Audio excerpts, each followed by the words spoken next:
are requesting that let us be left as Kasipulians to decide on their leader. Yes. Exactly. Because that is when peace will prevail here. This time round, we condemn in the strongest words possible any form of imposing any candidate on Kasipul resident. Ladies and gentlemen, let me state it honestly that I've been following keenly on what's happening in Kasipul, Kabondo. So far, there are a number of candidates that have come out. One of them is Philip Aruko.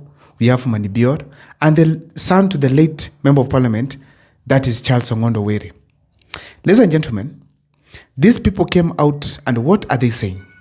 I listened to them keenly, and they're telling Raila Amolo Odinga one simple state, very few things actually. One, don't impose a leader to the people of Kasipul. Let the people of Kasipul Kabondo decide who to become the Member of Parliament, because they also need someone whom they feel they are comfortable with. That is number one. Number two, they're telling Raila Amolo Odinga there are no direct tickets for the ODM party. Let people vie, even go to nominations, and eventually get accepted by the people of Kasipul, and the person will be selected to be the flag bearer of the ODM ticket.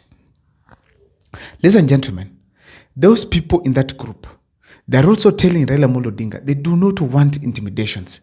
Let Governor Gladys Wanga, let the leaders from the Luo Nyanza not to intimidate anyone as far as the contest is concerned. Let leaders be given their choice, let their space to do their campaigns, and eventually, if someone wins, let it be a genuine win as a reflection of the people of Kasipul Kabondo. But now I sat down and asked myself, why are the people of Kasipul Kabondo coming out outrightly to speak to Raila Amolo Odinga as far as that contest is concerned? Remember, Raila Amolo Odinga's word has always been final. But now, why did they get the courage to speak to Raila Amolo Odinga like that? That is what is going to form the basis of this analysis here today. But before I take you through, if this is the first time you're watching my videos at Mukwa Times, please feel free to subscribe, like, and comment, because that is the best support you can always give this channel. My number is always here. If you want to enlighten me, like now the people of Kasipul Kabondo, let me know please what is happening at Kasipul Kabondo so that we can be able to talk about it here on this particular channel. Without much wasting of time, allow me dive into this topic here today. What is happening? Why are these people saying so? Number one, it's the history of Ongondo Were. After Ongondo Were's death, stories started circulating that first, there were people who were hunting him seriously. And I don't want to talk about that. But let me talk about what concerned the people more. The issue to do with the goons that were beating people within Kasipul Kabondo. Edward Odhiambo came face to face with what he says was the wrath of the late Charles Ongondo, his area MP. The bloodied clothes he wore on the day he was burying his cousin, a physical reminder of that encounter. Anza kupata threats kutoka kwa area MP watu wake. Ati nisikae kwa masisi ya Joel Labachi. Nilishangaa kwa nini nisikae kwa masisi ya Joel Labachi na Joel ni ndugu yangu. The brazen daylash attack that nearly took his life happened in the presence of the MP during a funeral. It was at yet another funeral that Bobby, a constituent, also accused the MP of instigating an attack against him and his brother. Anaitwa Farao amekuja na chuma. Amebeba chuma kiasi karibu, it's almost meter na kitu. It's almost 4 feet or 4.5. Amenichapa hapa mpaka nimeanguka chini. Sasa ile nimeanguka, hawa magunzi wake wote wamekuja sasa. Mimi nimechapwa kama nyoka ile imekuja fimbo nini makofi. So when they came, I saw that they wanted to fight me because they were carrying daggers and machetes. So I decided to run. Before I would run, I was already sprang into the ground, and in a few they began beating me. In another homestead, Charles Ongondo Were's history is not so good with the people of Kasipul Kabondo. There are people who are living right now, and they have marks of injuries by sharp objects, machetes, because of Ongondo Were's people. And they've come out to allegedly talk about that. They have alleged that Ongondo Were's people are the ones who hurt them. And these people have shown very deep marks. As we speak today, there are families that are crying right now in Kasipul after losing their kin because of Ongondowere's people. Even leaders like Philip Aruk have come out to speak that it was not easy to first declare that he's going to vie for the Kasipul Kabondo seat because of the type of a person Ongondowere was.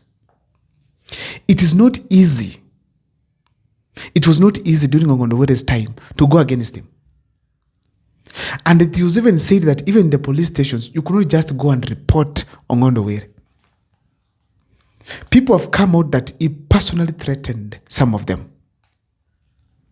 And now the most worrying thing is that Raila Amolo Odinga was comfortable with Ongondowere's behavior. The leaders around Raila Amolo Odinga were okay with Ongondowere's behavior. And now the people of Kasipul feel that they will not be safe again. They might not be safe again if they leave the people of Raila Amolo Odinga to choose the leader there. They might bring the type of a person of Ongondowere. So, ladies and gentlemen, they are being cautious of the character they are going to bring on board as their leader, or maybe the member of parliament seat constituent, or maybe the member of parliament from Kasipul Kabondo. So the history of Ongondowere is not so good. Hence, it's making some of these leaders to be skeptical about Raila Amolo Odinga and his team's efforts to get a leader for them. Number two, there are allegations that they are pushing for Ongondowere's son to become the member of parliament. But let's say it here. I don't think Ongondowere's son had ever been there even to the ground to engage with the people. If he had been, please, the people here, let me know. Apart from that, we also have to admit that there's this fear that the son might continue some of the things that the father was also doing. But we have to state it also. There's some experience that is needed for leadership. Like now, if the son was willing or maybe interested on that seat, I feel strongly that he could have even showed himself during his father's time. And I feel strongly that the people of Kasipul could have realized that the son is capable by themselves. By themselves. But now, it was actually the governor of Homa Bay County coming out to praise the son. A clear indication that that's the push now by the governor to bring the son on board. Is a Gen Z probably. And I feel strongly it's good to promote such people. But the fact remains that it's ideal for the people to feel safe with the Gen Z themselves. Let him go to the nomination. Let it be done fairly. And if it is the one they want, let him be selected or maybe nominated. Another thing I want to talk about here is this. The people of Kasipul Kabondo, they want a good leader, okay? They want a good leader from Kasipul. They don't want, first of all, someone who will embrace the goons, because it is not just the locals who have been suffering. Even the governor, the deputy governor, Yugi Magwanga, he has also been complaining of the same thing, that his life is in danger, even just after the funeral. A clear sign that it is not well in Kasipul. And some of these things that are happening, they need to come out and end completely. And in fact, let me just state it here honestly, that the issue to do with goons has become a menace for this country. And if there's something that the country, the government, William Ruto needs to ensure that it does not become the order of the day, it's the matters to do with the goonism. You find protests are somewhere, goons are deployed. You find an MPs are going to a place, goons are deployed. In one place at Matungu, I remember some members of parliament or maybe leaders attended that funeral.